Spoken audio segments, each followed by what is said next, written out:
बाहेरून कुरकुरीत आणि आतपर्यंत तळला गेलेला मस्त सॉफ्ट असा साऊथ इंडियनचा मेदूवडा आणि आपल्या महाराष्ट्राचा उडदाचा वडा, त्याच्यासोबत मस्त सांबार आणि चटणी बघणार आहोत। बऱ्याच जणांचं पीठ फसतं, वडे कडक येतात किंवा घशात दाटतात, त्यासाठी काय काळजी घ्यायला हवी ते बघूया। रेसिपी भरपूर टिप्स सोबत आणि परफेक्ट प्रमाण शेअर केलेलं आहे। सर्वात पहिले आपण सांबार बनवूया। तर सांबार बनवण्यासाठी इथे तुरीची डाळ 2 ते 3 पाण्याने स्वच्छ धुवून घेतली आहे बघा। तर कुकरमध्ये आता आपण पाणी उकळेपर्यंत ही डाळ अशीच वरच्यावर झाकण ठेवूया। तोपर्यंत बटाट्याची साल काढून बटाटे आणि वांगे बारीक असे चिरून घेऊ बघा। या भाज्या कुकरला लावून आपल्याला कुकरच्या 3 ते 4 शिट्ट्या करून घ्यायच्या आहे बघा। तर इथे जी रात्रीची उडदाची डाळ भिजवलेली होती ती आपल्याला 8 ते 10 तासांसाठी भिजत घालायची आहे। जर तुमच्याकडे जास्तीचा टाइम नसेल तर तुम्ही 4 ते 5 देखील तास भिजवू शकतात। तर ही डाळ जेव्हा आपण धुतो ना, तेव्हा धुताना तिला दोन्ही हाताने व्हिडिओमध्ये ज्या प्रकारे धुतलं जातंय ना, अगदी त्याप्रमाणे चोळून चोळून धुवायचे आहे।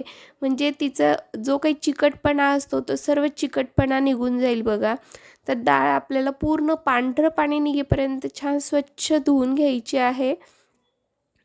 तर आता इथे मी 5 ते 10 मिनिटं डाळ स्वच्छ हाताने चोळून चोळून धुवून घेतलेली आहे, अगदी सर्व व्हाईट पाणी निघेपर्यंत।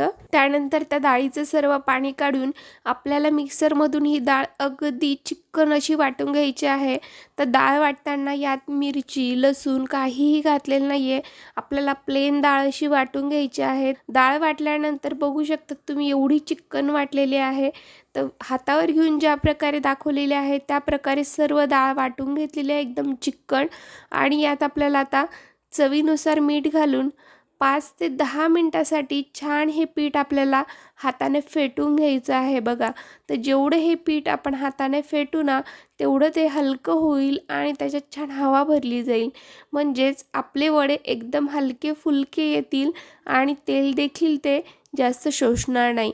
तर जेवढं शक्य आहे तेवढं हाताने पीठ छान फेटून घ्या आणि एकदम पांढरा असा मस्त कापसाचा गोळा आहे, अगदी असंच वाटतंय बरं का। आणि हाताला देखील तेवढंच मऊ लागतं आहे पीठ। सांगितल्याप्रमाणे पिठाची कन्सिस्टन्सी झाल्यानंतर हे पीठ आपल्याला जरा वेळ साईडला ठेवायचं आहे। आणि आता आपण चटणी बनवायला घेऊया।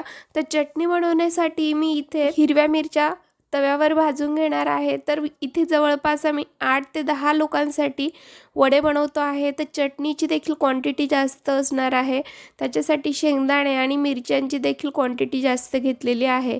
तर तुमच्या घरात जेवढे मेंबर असतील त्याप्रमाणे तुम्ही चटणीसाठी मिरच्या आणि शेंगदाणे घ्या।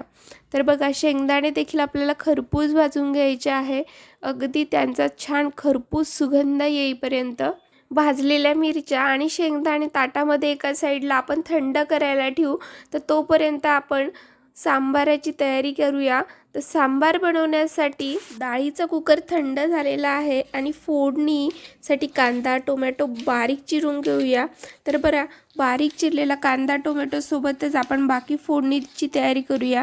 तर आता कढईमध्ये तेल टाकलेलं होतं, ते देखील मस्त कडकडीत गरम होतं। त्यात जिरं मोहरीची आणि कढीपत्त्याची कडक अशी फोडणी दिलेली आहे। त्यानंतर आपण मिरच्या घातलेल्या आहेत, तर मिरच्या चांगला झणझणीत स्वाद सोडेपर्यंत परतायच्या आहे बरं का। त्यानंतर यात बारीक चिरलेला कांदा 2 ते 5 मिनिटं छान परतून घ्यायचा आहे। कांदा 2 ते 5 मिनिटं छान परतून झाल्यानंतर यात आपल्याला बारीक चिरलेला टोमॅटो घालायचा आहे बघा। तर हा टोमॅटो खाताना दाताखाली आला की छान लागतो, त्यामुळे चिरूनच टाका। नाहीतर काही जण काय करता कुकरमध्ये शिजायच्या वेळेस घालता, पण तसं करू नका। तर बघा आता कुकरमधली डाळ आणि भाज्या रवीच्या मदतीने आपल्याला जाड बारीक अशा घोटून घ्यायच्या आहेत।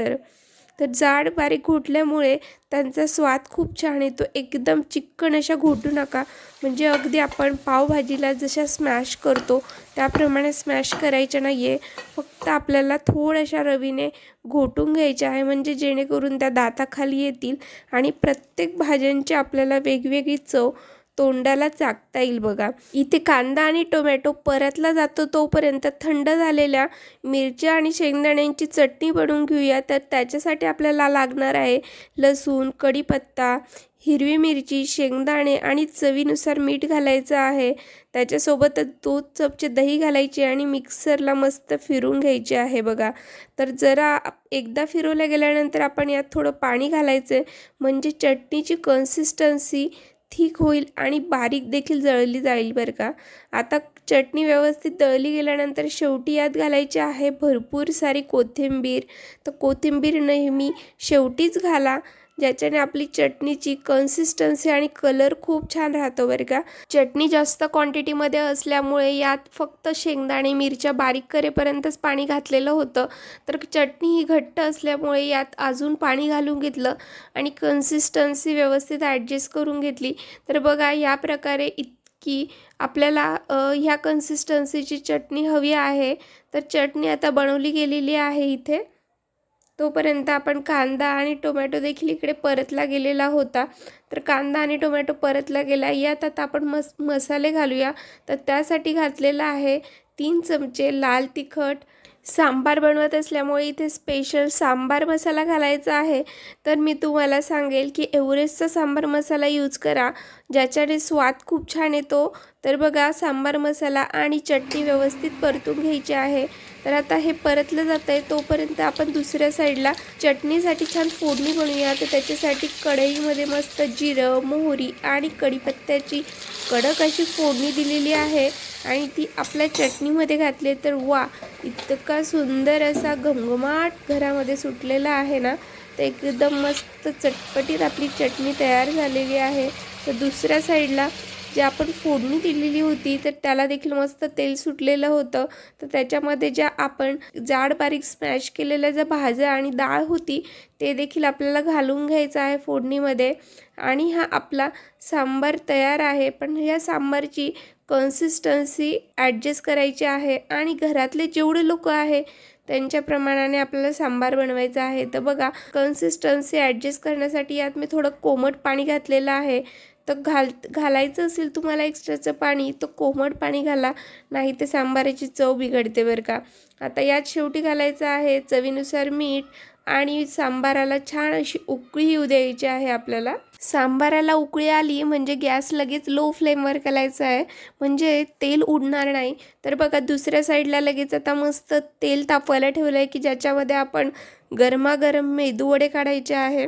त्यासाठी आपण जे उडदाचं पीठ आहे ते हाताला थोडं पाणी लावून ज्याप्रमाणे आपण पुरी लाटी घेतो त्याप्रमाणे आपल्याला पिठं घ्यायचं आहे हातामध्ये आणि त्याला मस्त हातावर प्रेस करून बोटाने थोडे छिद्र पाडून कडकडीत तेलामध्ये आपल्याला वडा सोडायचा आहे बघा.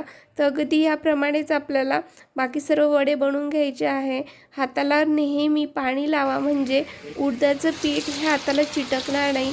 बघा ना आपले मेदूवडे किती सुंदर गोल गोल तळत आहेत. तो सुंदर सोनसळी रंग तर एकदम लाजवाब. मध्यम आचेवर तळले की वड्यांची हीच खरी जादू दिसते. म्हणजेच वडे बाहेरून कुरकुरीत आणि आतून एकदम मऊ आणि त्यासोबतच गरमागरम सांबार आणि तिखट चटपटीत चटणी ही परफेक्ट कॉम्बिनेशन पण तयार. आता तर खायची आतुरता आणखीनच वाढली ना. अहो ऐकताय ना, घरातले सर्व मस्त गरमागरम वडा सांबार चटणी खायला घेतात, पण तळणाऱ्यांची म्हणजेच आपल्या किचन क्वीनची आतुरता एवढी वाढत जाते की त्यांना वाटतं अगं बाई हे वडे केव्हा तळले जातील आणि मी केव्हा यांचा आस्वाद घेते. तोपर्यंत तर मी विचारत राहते घरच्यांना वडे कसे झाले, सांबार कशी झाली, चटणी कशी झाली. तुमच्याही घरातल्या किचन क्वीन असंच करतात का की जोपर्यंत वडे तळले जात नाही किंवा पूर्ण स्वयंपाक होत नाही तोपर्यंत घरातल्यांना विचारता की आजचा स्वयंपाक कसा झालेला आहे. तर तुमच्या घरातही असंच होत असेल तर एक कमेंट करून नक्कीच कळवा. जर तुम्हाला आजची ही वडा सांबारची रेसिपी जर आवडली असेल तर व्हिडिओला प्लीज एक लाईक करा.